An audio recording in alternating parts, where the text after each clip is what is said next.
Why are people so obsessed with villains? Why the bad guys? The ones that we used to hate on the big screen, but now people seem to just love for some reason. They're everywhere. You see them on t shirts and fan art dominating online discussions.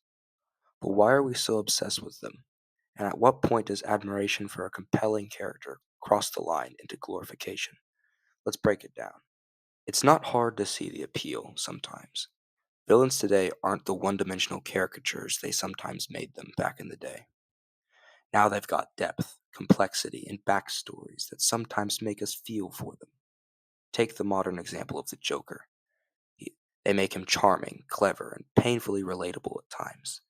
We watch him suffer on the screen, and many people associate with his pain. Some see it as easy to understand his pain and insecurities, and almost impossible not to root for him sometimes. Modern storytelling has done a truly incredible job of humanizing villains. It's no longer about pure good versus pure evil. Modern storytelling has made it about shades of gray. But, as with most things that come from the modern day, there's a fine line that is being blurred. And this fine line is the fine line between understanding a character and excusing their actions. When your admiration for someone's complexity turns into a justification for their behavior, that's when things get problematic. Because here's the thing: villains are villains for a reason. They hurt people, they break rules, they cause chaos. They're villains because they follow evil in their heart rather than controlling that evil. I already have a video discussing stoicism and emotional control, so you can check that one if you like. For instance, let's take Darth Vader. Sure, Darth Vader has an epic redemption arc, but it does not erase the fact that he wiped out entire planets and enforced a fascist regime. The Joker, he is the embodiment of chaos and destruction, yet people idolize him as a symbol of rebellion. When we focus solely on the charisma, tragic backstories, or quote unquote cool factor, we risk normalizing or even romanticizing evil behavior, harmful behavior, the villain's behavior. It is a very slippery slope, and one that extends far beyond fiction. In real life, there's a tendency to admire people who break the rules or challenge authorities, even when their actions hurt others. I'm not saying you should be a slave to the modern authorities. I'm not saying that you should succumb to their every will and whim. That's not what I'm saying at all.